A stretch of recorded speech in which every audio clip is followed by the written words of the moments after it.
end over my yet. turn. It's my turn. I draw a card. We draw, get Air Armor Ninja.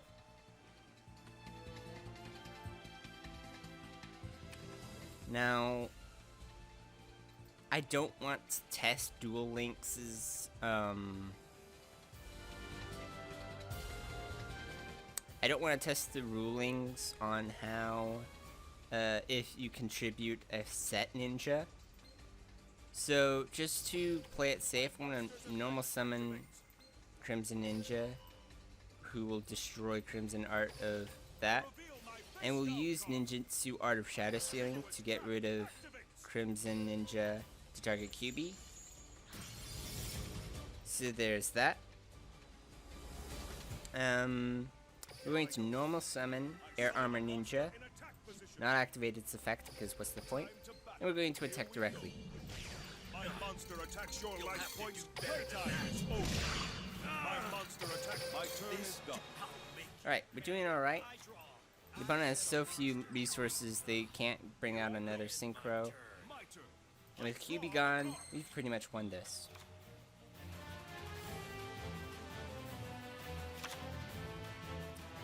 I'm Now is the gonna summon another Yellow Ninja just to ensure victory. We're going to attack.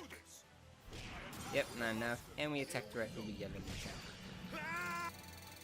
Not really sure what those ninjas were supposed to do, but we won in the end, so that's that. Okay, Master of Shadow 2. Melodious Masters. Alright. Melodious are a archetype from Arc V, same as Yosenju and Super Heavy Samurais. Melodious are fairy monsters that give bonuses to themselves and other fairies, and they want to fusion summon. I end Here my I turn. go. My turn. I draw a card. Alright, this is a rather fortuitous starting hand. We have Serenade, the Melodious Diva, who can be treated as 2 tributes for the tribute summon of a fairy monster. After it is special summoned to your field, you can normal summon 1 fairy monster during your main phase this turn, in addition to your normal summoner set. We have Cannon, the Melodious Diva. If you control a Melodious monster, you can special summon her from your hands. Once per turn, you can target 1 Melodious monster you control and change its battle position. We have Solo, the Melodious Songstress. If your opponent controls a monster and you control no monsters, you can special her from your hands. When she is destroyed by battle and sent to the grave, you can special summon Melodious from your deck. And we also have Chopina, the Melodious Maestra. Once per turn, you can target 1 light fairy monster in your grave, add it to your hand. You cannot activate non-light monsters' effects during the turn you activate this effect. So, and then we have First Movement Solo, which allows us to special summon a Melodious monster from our hand or deck while we control no monsters. But you cannot special any other monsters except Melodious during that turn. Now, since we need no monsters to use First Movement Solo, and special summoning from the deck is just that good, let's do that. So, some other Melodious include Soprano. If she's special summoned, you can add a Melodious in your grave to your hand. And once per turn, you can fusion summon a Melodious using monsters you control as materials, including Soprano. There's also Opera. If she's sent to the grave as fusion material, for the rest of the turn, Melodious monsters cannot be destroyed by battle or card effects. There's Tam Tam. If she's special summoned while you control a Melodious, you can add 1 polymerization from your deck or grave to your hand. If she's sent to the grave as fusion material, you can target 1 Melodious you control. It loses 500 attack, then inflict 500 damage to your opponent. There's Sonata. If you control Melodious, you can special summon her. All fairy monsters you control gain 500 attack and defense. And that's it. They have a lot of different combos. Originally they weren't a fusion archetype, and then they became a fusion archetype. But they kept a lot of their older combos. I think what we're going to do is summon Soprano in attack position. I special summon a monster. So we have all of these.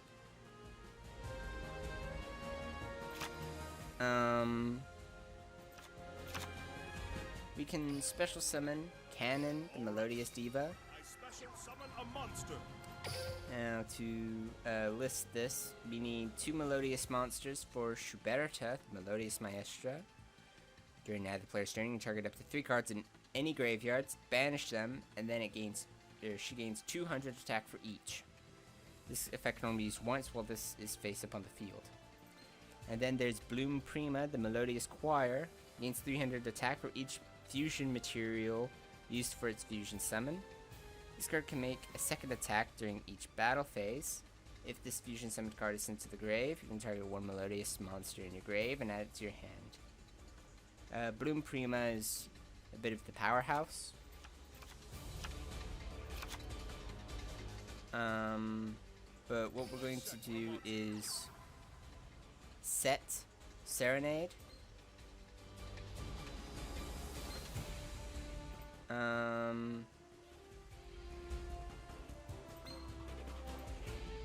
And I think what we'll do is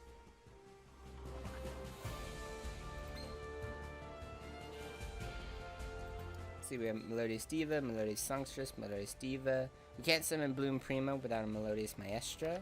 That's Chopina. So I think what we're going to do is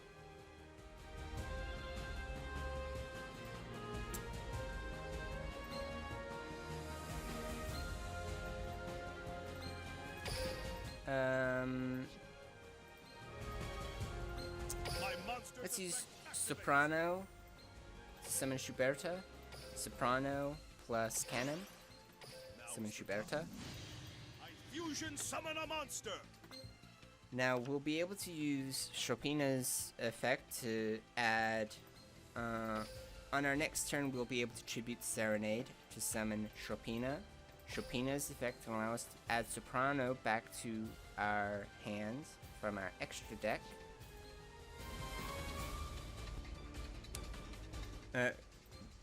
From our grave. And with Soprano in our hand, we'll be able to summon Soprano again later to fuse Chopina or Schuberta with Serenade and the others, and as many others as we can, to then get Bloom Prima at full power. But for now, we're just going to stick to Schuberta attacking Plague Spreader Zombie. Alright. Get ready. Draw. I'll play this. I summon a monster Alright. and attack. There's Shutendoji. Will now don't blink. Shutendoji attacks Serenade. That's a mistake. I end It's my my turn. I draw a card. We draw Polymerization, so we actually don't need to do the combo with Sonata.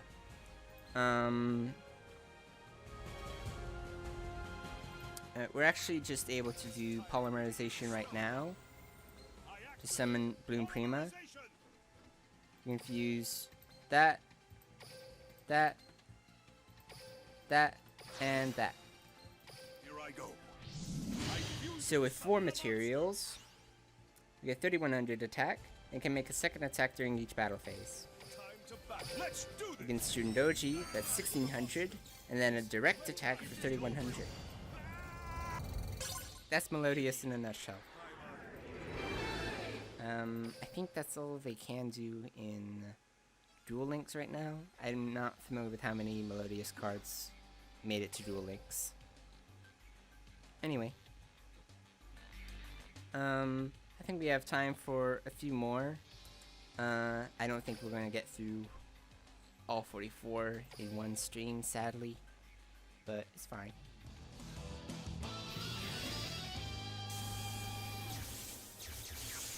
Oh, we're playing Dark Side Dimensions, Kaiba.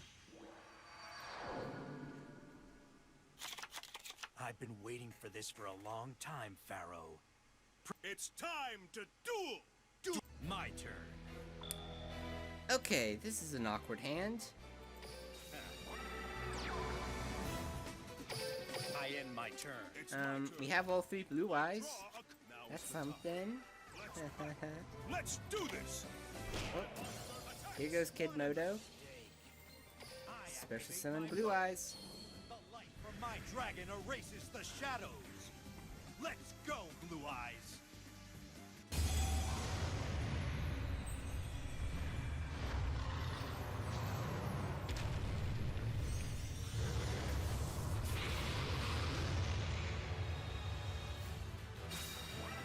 My turn is done. My turn. I draw. Right. We have no other plays, but we have Birthright for if our blue eyes goes to the grave. Blue Eyes, White Dragon. Attack! Here I end go. my turn. I draw Make a your card. move. I set a monster. My My turn turn. is done. I draw. Come on. Here we go. We have Baden with eyes of blue. You'll see how much Blue Eyes, White Dragon. I Attack! expected you to do that. White My Lightning. monster's effect activates. I end Here my I turn. go. I Make your draw a move. card.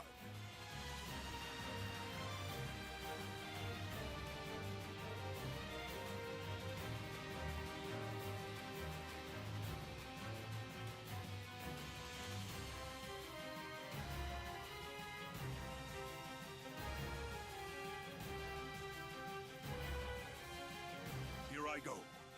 I summon a monster in attack position.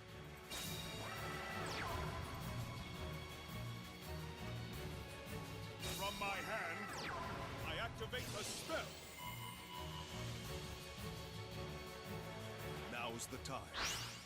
I special summon my monster's effect activates. All right. I special summon a monster.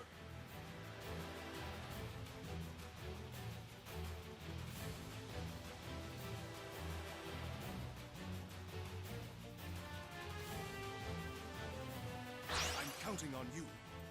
I synchro summon a monster.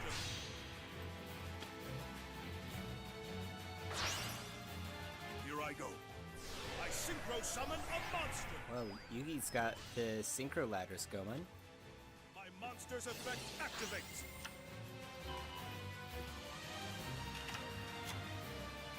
My Here turn I is go. done. I draw.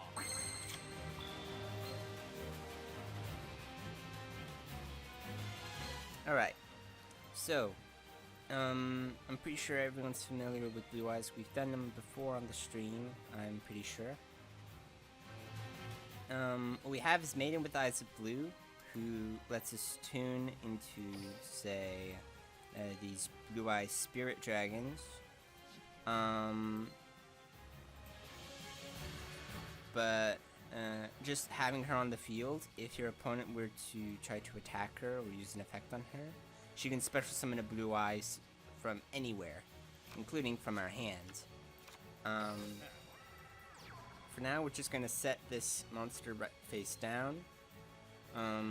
Just looking at our deck, we have 2 Light Sworns and a Blue Eye Spirit Dragon, but since we need to get past Red Eye Zombie Necro Dragon, we're just going to power over it with Blue Eyes. It's not over yet. I end. Blue Eyes has a very good track record against fighting Red Eyes.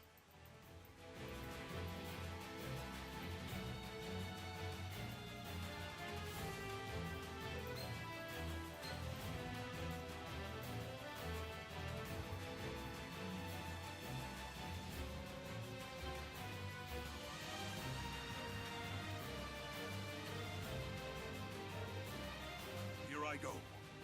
I summon a monster in attack position. My monster's effect activates. So there's Zombie Master, who summons another Zombie I Master. special summon a monster. Not quite sure what Time Yugi's. is over. I attack with a monster.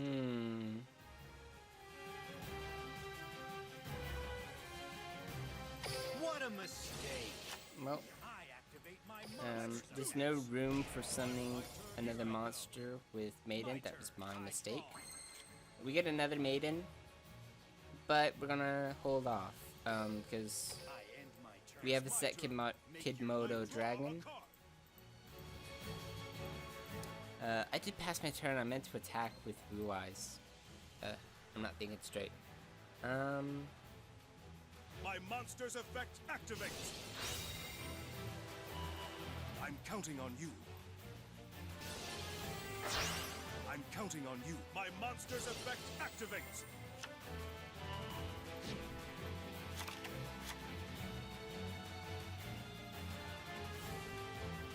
My monster's effect activates. Now is the time. Playtime is over. My monster attacks. Well, just took piercing damage from Nine-Tailed Fox. Kidmodo Dragon at least gives us another Blue Eyes White Dragon. My turn is done. It's my I draw. Alright, we have another Maiden with Eyes of Blue. I think this one we'll actually use with Blue Eyes Spirit Dragon. Here it comes. Synchro summon.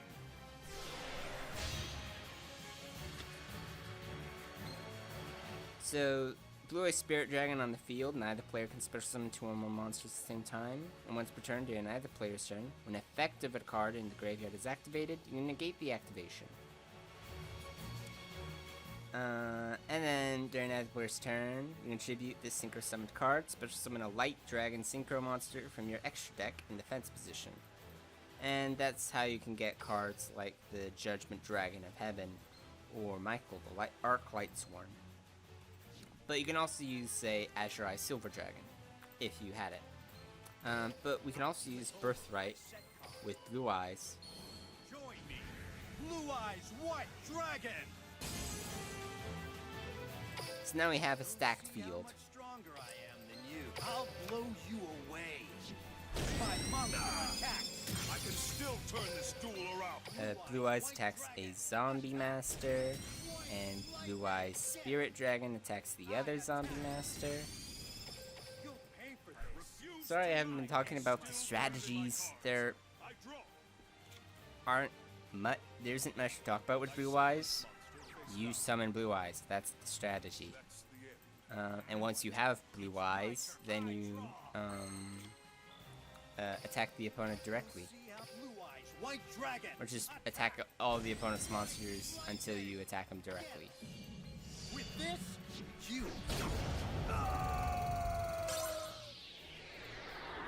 Like so. It wasn't the real Pharaoh, so I didn't really beat him. And until I do, my scars of defeat will continue to burn.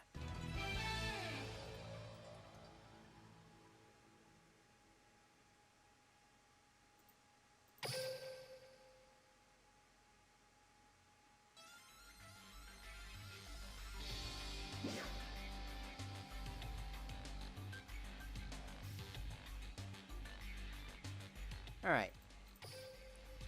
So there was Judgment Force 1. Now for Judgment Force 2. It's Lightsworns. Again.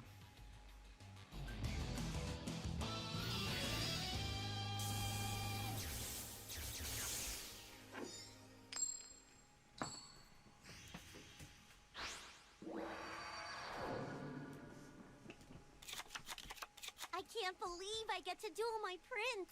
Time to throw down. Win or lose, let's have fun.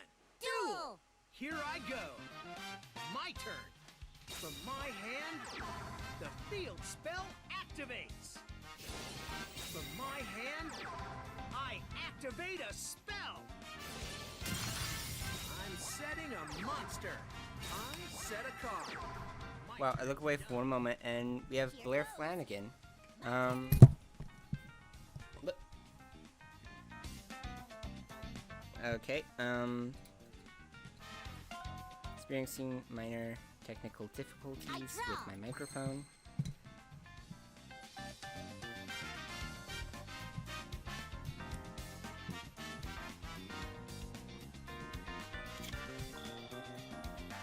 Okay,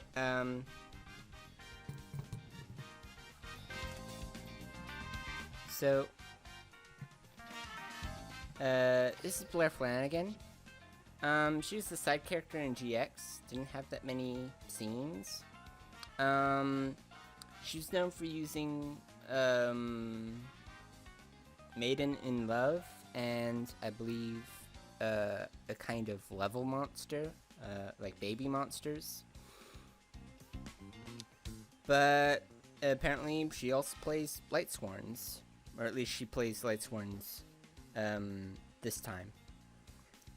So, Lightsworns. We've played a few of them before. You want to put I activate my field spell. Realm of Lights, and then you'll want to summon a monster like Raiden. I activate my monster's effect. Raiden will stack the graveyard with cards and gain some attack. I activate my And during the end phase, we'll stack more cards into the grave.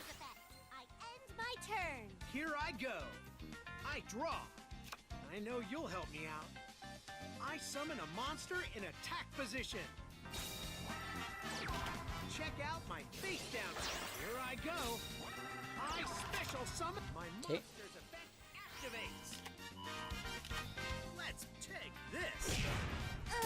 Okay, this is a little problematic. The opponent has just sent the Twilight Eraser to the top of my deck, which means I'm not able to pull it off.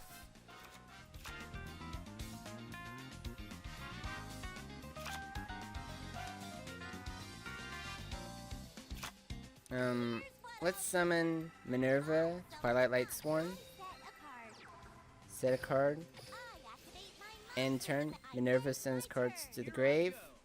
We have only... Time to take this. Okay, take another 12 under damage. My turn. I draw. Okay. Let's activate Charge of the Light Brigade. Send top 3 cards to the grave and add a Lightsworn to our hand. See if we can get someone that we can special summon.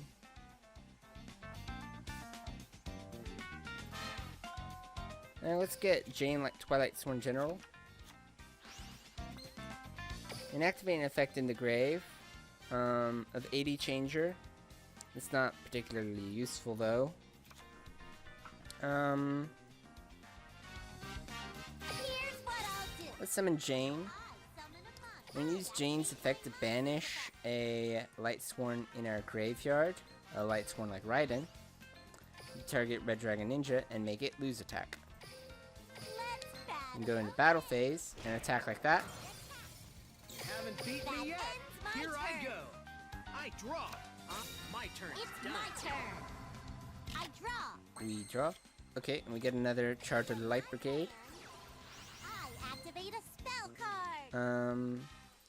We'll add Lumina, Lightsworn Summoner, to our hands. And apparently we still haven't sent a Flutist to the grave. So something to keep in mind is some Lightsworns can special summon themselves from the graveyard if they're sent there by a card effect, such as by Charge of the Light Brigade.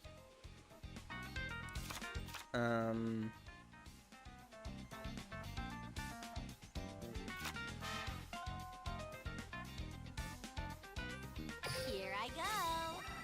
I summon a monster. But we can also summon Lumina, Lightsworn Summoner, to bring back, say, our Raiden. Here's what I activate my monster's effect.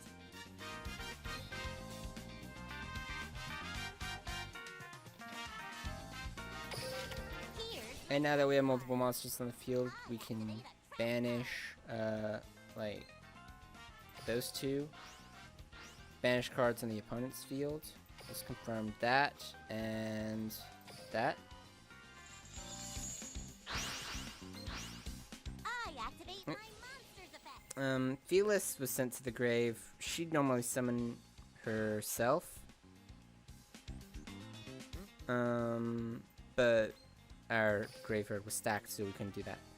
We're actually going to summon Michael the Archetypes now with Raiden and Lumina.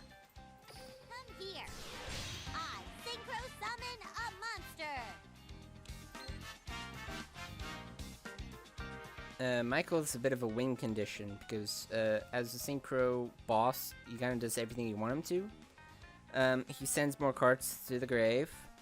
When he's destroyed, you can refill your deck and gain life points. And also once per turn, you can pay 1,000 life points and target one card in the field and banish it. Such as we can banish, we can pay 1,000 life points, and we can banish Ninjutsu Art of Transformation. Now the opponent basically can't do anything anymore for the rest of the game. But of course, rest of the game is kind of short, because it's right now. I attack you directly. I let my guard down. That's game. Thanks for getting your game on, sweetie.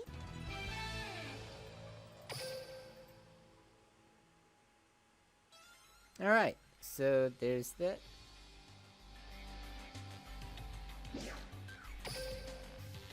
Another one down.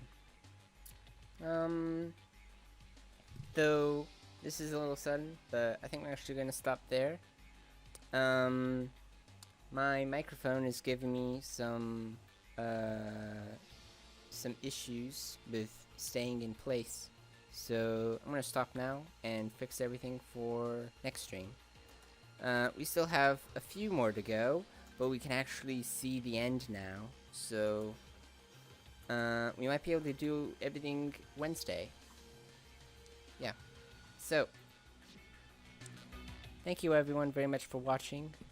If you liked this video, please leave a comment to let me know how I can improve my craft. I hope you enjoyed something from these duels. I sure have. And I will see you all Wednesday. Yeah. Again, thank you all for watching. Bye bye.